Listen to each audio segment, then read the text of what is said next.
Au nom du Père, du Fils, du Saint-Esprit. Amen. Seigneur Jésus, tu connais mon inconstance et mon infidélité. Tu sais combien je suis faible. Alors je demande en ton nom que notre Père céleste envoie son Esprit pour que quotidiennement je puisse entreprendre la lecture du catéchisme de l'Église catholique et que mon cœur s'ouvre à la tradition enseignée par ton Église, ma mère. Que je puisse ajuster toutes mes actions et mes œuvres à son enseignement. Mon Jésus, avec confiance j'abandonne la constance et la fidélité de toute la démarche entre tes mains. Que Saint Michel Archange et mon ange gardien protègent et défendent chaque moment quotidien consacré à cette lecture.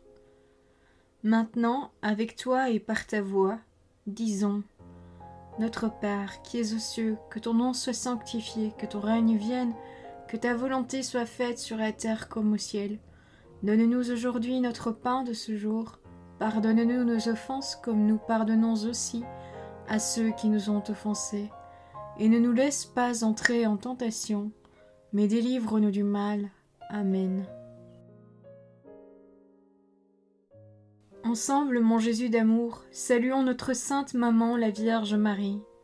Entre ses mains, je remets mon cœur, mon âme, ma volonté et ma vie, afin que par ses soins règne en moi la volonté du Père, et qu'en ses mains mes œuvres soient gardées, transformées, en parfaite offrande rayonnante de la lumière de Dieu, pour sa gloire, le salut des âmes et la consolation des âmes du purgatoire. Je te salue Marie, comblée de grâce. Le Seigneur est avec toi, tu es bénie entre toutes les femmes, et Jésus, ton enfant, est béni. Sainte Marie, Mère de Dieu, prie pour nous, pauvres pécheurs, maintenant et à l'heure de notre mort. Amen. Je te salue Marie, comblée de grâce, le Seigneur est avec toi. Tu es bénie entre toutes les femmes, et Jésus, le fruit de tes entrailles, est béni. Sainte Marie, Mère de Dieu, prie pour nous, pauvres pécheurs, maintenant et à l'heure de notre mort. Amen. Je te salue Marie, comblée de grâce, le Seigneur est avec toi, tu es bénie entre toutes les femmes, et Jésus, le fruit de tes entrailles, est béni. Sainte Marie, Mère de Dieu, prie pour nous pauvres pécheurs, maintenant et à l'heure de notre mort. Amen. Ô Saint-Esprit, par l'intercession du cœur immaculé de la Sainte Vierge Marie, et par le cœur chaste de Saint Joseph, donne-moi un cœur doux, humble, pur, miséricordieux et charitable. Rends-moi docile à tes célestes inspirations, et prompte à y répondre.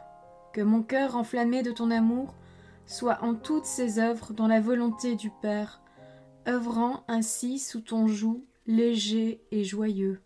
Père céleste, je fais ces demandes par les mérites, les œuvres et les souffrances de Jésus-Christ, ton Fils bien-aimé. En mon nom, au nom des âmes de ma famille, au nom des âmes de mes proches, au nom des âmes qui se sont recommandées à mes prières, au nom des âmes constituant ta Sainte Église, le pape, les cardinaux, les évêques, les prêtres, les religieux et religieuses, les laïcs, au nom des âmes qui ne te connaissent pas, des âmes des païens, des âmes des hérétiques, des âmes des apostats et des âmes froides. En tout temps, dans les siècles des siècles. Amen. Réconciliation avec l'Église, numéro 1443. Durant sa vie publique, Jésus n'a pas seulement pardonné les péchés. Il a aussi manifesté l'effet de ce pardon. Il a réintégré les pécheurs pardonnés dans la communauté du peuple de Dieu, d'où le péché les avait éloignés ou même exclus. Un signe éclatant en est le fait que Jésus admet les pécheurs à sa table, plus encore, qu'il se met lui-même à leur table, geste qui exprime de façon bouleversante à la fois le pardon de Dieu et le retour au sein du peuple de Dieu. Numéro 1444. En donnant part aux apôtres de son propre pouvoir de pardonner les péchés, le Seigneur leur donne aussi l'autorité de réconcilier les pécheurs avec l'Église. Cette dimension ecclésiale de leur tâche s'exprime notamment dans la parole solennelle du Christ à Simon-Pierre. « Je te donnerai les clés du royaume des cieux. Tout ce que tu lieras sur la terre sera lié aux cieux, et tout ce que tu délieras sur la terre sera délié aux cieux. » Voir l'Évangile selon saint Matthieu, chapitre 16, verset 19. Cette même charge de lier et de délier qui a été donnée à Pierre a été aussi donnée au collège des apôtres unis à leur chef. Voir l'Évangile selon saint Matthieu, chapitre 18, le verset 18. Voir l'Évangile selon saint Matthieu, chapitre 28, les versets 16 à 20. Numéro 1445. Les mots lier et délier signifient celui que vous exclurez de votre communion, celui-là sera exclu de la communion avec Dieu. Celui que vous recevrez de nouveau dans votre communion, Dieu l'accueillera aussi dans la sienne. La réconciliation avec l'Église est inséparable de la réconciliation avec Dieu. Le sacrement du pardon, numéro 1446.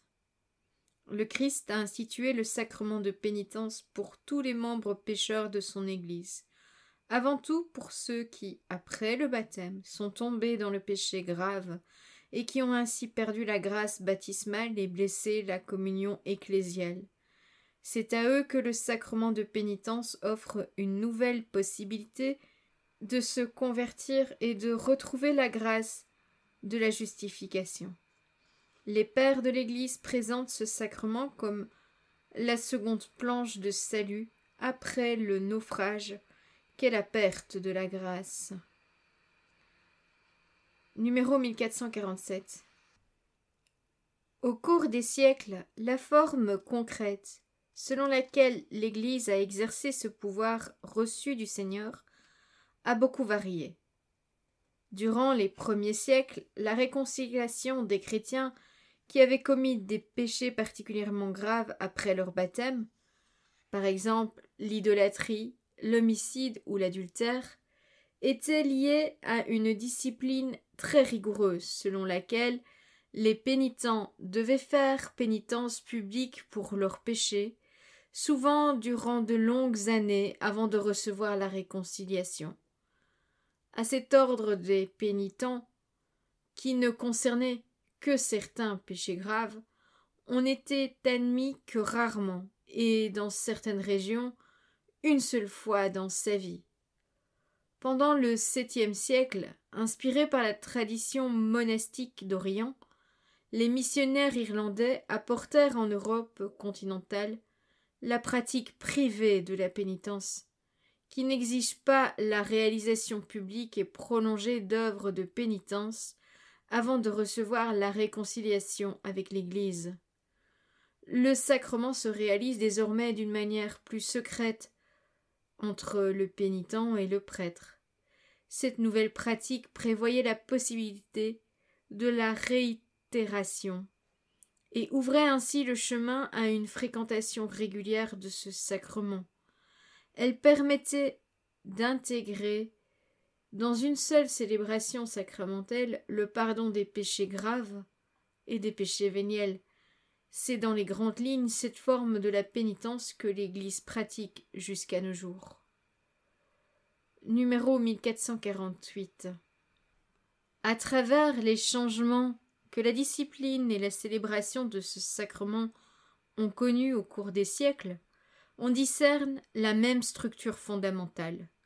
Elle comporte deux éléments également essentiels. D'une part, les actes de l'homme qui se convertit sous l'action de l'Esprit Saint, à savoir la contrition, l'aveu et la satisfaction. D'autre part, l'action de Dieu par l'intervention de l'Église. L'Église qui, par l'évêque et ses prêtres, donne au nom de Jésus-Christ le pardon des péchés et fixe la modalité de la satisfaction. Prie aussi pour le pécheur et fait pénitence avec lui. Ainsi le pécheur est guéri et rétabli dans la communion ecclésiale. Numéro 1449. La formule d'absolution en usage dans l'Église latine exprime les éléments essentiels de ce sacrement. Le Père des miséricordes est la source de tout pardon. Il réalise la réconciliation des pécheurs par la Pâque de son Fils et le don de son Esprit à travers la prière et le ministère de l'Église. Que Dieu notre Père vous montre sa miséricorde par la mort et la résurrection de son Fils. Il a réconcilié le monde avec lui et il a envoyé l'Esprit Saint pour la rémission des péchés. Par le ministère de l'Église qu'il vous donne le pardon et la paix. Et moi, au nom du Père et du Fils et du Saint-Esprit, je vous pardonne tous vos péchés. Voilà, c'est tout pour aujourd'hui. Je vous souhaite à tous une bonne et sainte journée. Que le Seigneur nous bénisse tous et que votre ange gardien veille bien sur chacun d'entre vous. Que la paix habite votre cœur, au nom du Père, du Fils, du Saint-Esprit. Amen.